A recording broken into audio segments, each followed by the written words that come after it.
Makanya Priva-nya juga berpindah. Kan Priva sama model itu kan berlawanan. Nggak mungkin.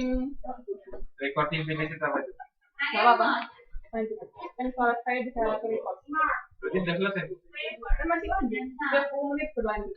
Hebat sekali, Bu. Bagaimana caranya, Bu? Saya tidak tahu. Oke, Pak, Mas. Ada yang ditanyakan lagi tentang kebutuhan? Oh, kita tanyain nomor HP gitu. Sudah? Bagus. Ada yang ditanyakan nggak? Saya median apa modus?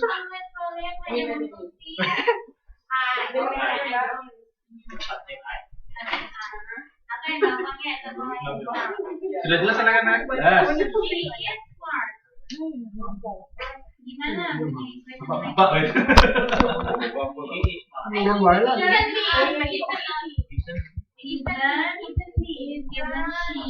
Tapi lo mas.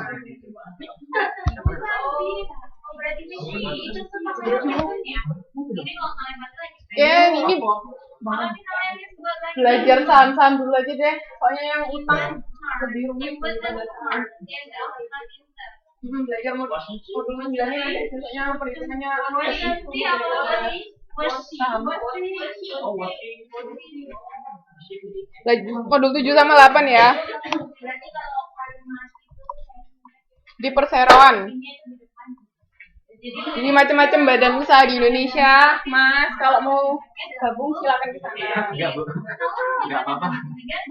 Suaranya lebih keras sana Bu maksudnya.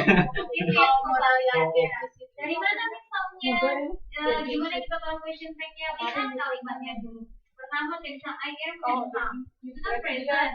Itu kan present, simple present. Atau misalnya contohnya we yang present juga ya. Likuidasi apa? Iya.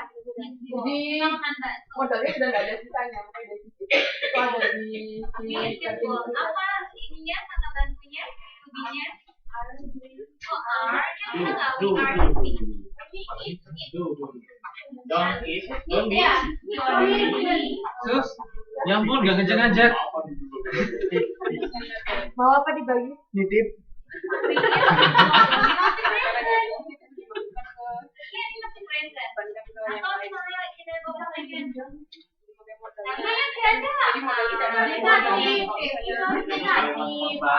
Modalnya B. Ya kasus.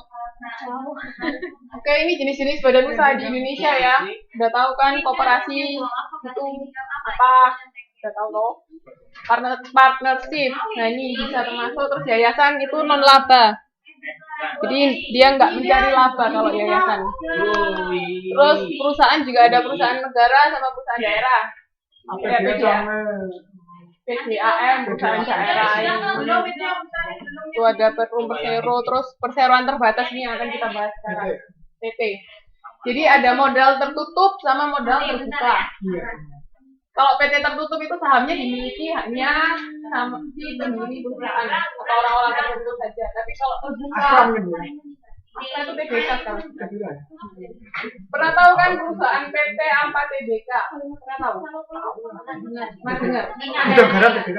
Bidang garam TBK. Ada yang tahu kan itu apa? Terbuka, maksudnya sahamnya bisa dimiliki oleh orang Ya, kaya. jadi dia sudah terbuka. Jadi dia sudah di bursa efek. Kalau Nasdaq itu apa, Bu? Apa? Nasdaq itu apa, Bu? Nasdaq itu jenis sahamnya Ini beda. saham. Di- Wall Street ya, Bu? Iya, jadi kan tiap-tiap kan kalau Indonesia IHSG, Iya, iya. indeks harga saham gabungan. Terus kalau misalnya di Hongkong itu itu entah apa, kalau di Korea itu security. Jadi tiap negara namanya beda-beda. Kalau suatu perusahaan sudah tergabung dengan Nasdaq itu menjadikan apa itu?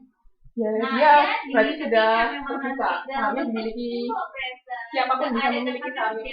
Jadi semua saham yang sudah list ke bursa efek dimanapun, share perusahaan Indonesia sudah list di bursa efek Indonesia. Dulu kayak di bursa BEJ sama BES kan, tapi kan kayak di satu deh di bursa efek Indonesia. Selama sudah masuk itu nama perusahaannya pasti ada TBK-nya. Iya. Itu sahamnya sudah bisa dimiliki siapapun. Jadi mbak-mbak sama mas kalau buka saham bisa beli. Kemudian suatu perusahaan bagaimana persyaratan yang bisa masuk ke dalam suatu bursa efek, entah itu IHSG, Nasdaq, atau lain sebagainya itu mencirikan bagaimana dan bagaimana. Kalau syaratnya bisa dilihat di situ, mungkin saya kurang tahu detail syaratnya, tapi biasanya satu negara maksudnya ke negara yang disangkutan. Jadi kalau perusahaannya di Indonesia ya maksudnya ke BEI, kalau di Amerika ya maksudnya ke sana, kalau di tiap negara kan ada sendiri bursa efeknya. Jadi tapi kita bisa beli saham untuk perusahaan juga bebaskan kan bisa online kan main saham. Iya.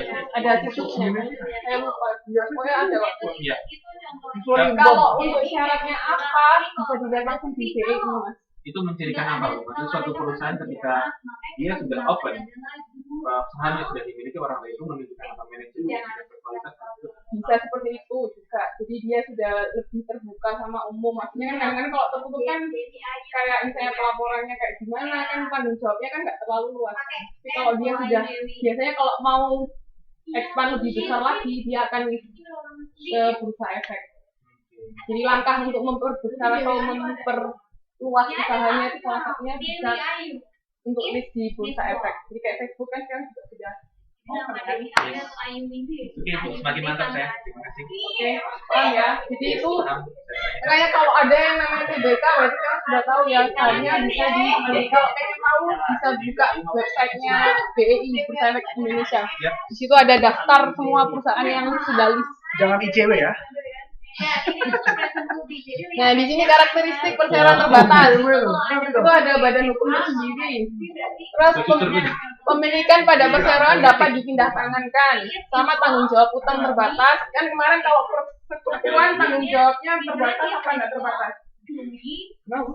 Kalau persekutuan kemarin tanggung jawabnya terbatas apa nggak Tidak terbatas? terbatas. Tidak terbatas kan. Tapi kalau perseroan ini tanggung jawabnya terbatas. Jadi kita nggak semuanya tanggung jawab kita walaupun kita punya saham. Makanya nah tapi kan juga kayak saya bilang perusahaan walaupun dia laba dia nggak tentu membagikan dividen. Perusahaan dari jenis apa perseroan atau Semua terutama saham. Kalau kita bilang dividen kan berarti saham. ya. Jadi perusahaan walaupun dia laba dia nggak tentu atau tidak wajib membagikan dividen ke investor tempat pegang saham. Kita nggak tahu. Makanya kenapa kreditor itu penting? Karena kalau kreditor kita wajib membayar kan. Tapi kalau pemegang atau pemilik itu nggak penting. Jadi kenapa kok nggak selalu membagikan dividen? Karena apa? Misalnya walaupun kita laba, tapi misalnya karena labanya nggak terlalu banyak untuk operasi itu masih membutuhkan banyak duit misalnya kayak modal, makanya kita nggak membagikan dividen. Itu bisa. Jadi labanya yang kita punya itu kita tahan lagi untuk nggak dibagi. Jadi perusahaan itu nggak tentu walaupun dia laba membagikan dividen ke pemegang saham. Nah, ini senang bu materinya kok mau. Ibu, maaf, lalu maksudnya kalau semuanya dividen tidak dibagikan pada tahun ini. Pembagian dividen itu dilakukan setiap tahun bukan? Setiap tahun apapun Jadi setiap akhir periode, kan setiap tahun. Jadi setiap tahun itu biasanya diumumkan, misalnya akan membagikan dividen atau nanti sampai jangka waktu Maret biasanya itu baru pembagiannya. Ya, ambil katalah masa waktu dalam 1 tahun gitu, antara bulan 1 sampai 12 tertutup. Nah, kalau semuanya dalam bulan 12 itu tidak ada namanya pembagian dividen ataupun laba dari perusahaan, apakah tahun selanjutnya perusahaan akan berkewajiban membayarkan 2 kali lipat? Tergantung jenis sahamnya. Nanti kan ada bedanya, ada saham biasa, ada saham preferen. Saham preferen itu juga beda-beda. Ada yang bisa diakumulasikan, ada yang enggak. Tapi kalau saham biasa biasanya enggak. Jadi saham biasa ya sudah kita dapat dividen ketika mereka membagikan dividen. Bu, saya silakan mengajukan dulu Bu. Dari tadi kalau sama kita berdebat nanti menyimak. Enggak apa-apa. Oke, jadi itu bedanya. Nanti ada saham preferen itu beda. Itu saham itu tadi loh. Ganjil apa sih namanya? Yang untuk ngecek saham tadi itu yang ibu lupa tadi.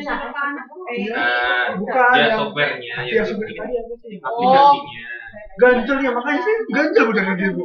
Iya, kayak seperti itu kalau kayak comment from gitu Bu ya. Jenisnya gitu lah kan banyak kan. Apa sih untuk Apa yang menjadi Ada kok. Saya pernah lihat itu kayak kayak comment from gitu. Iya. Nggak inget saya namanya. Bukan, maksudnya dia grafiknya itu kayak comment from itu. Iya kayak gitu kan. Enggak,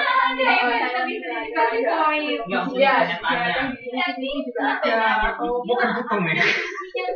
ada yang Bukan tuh.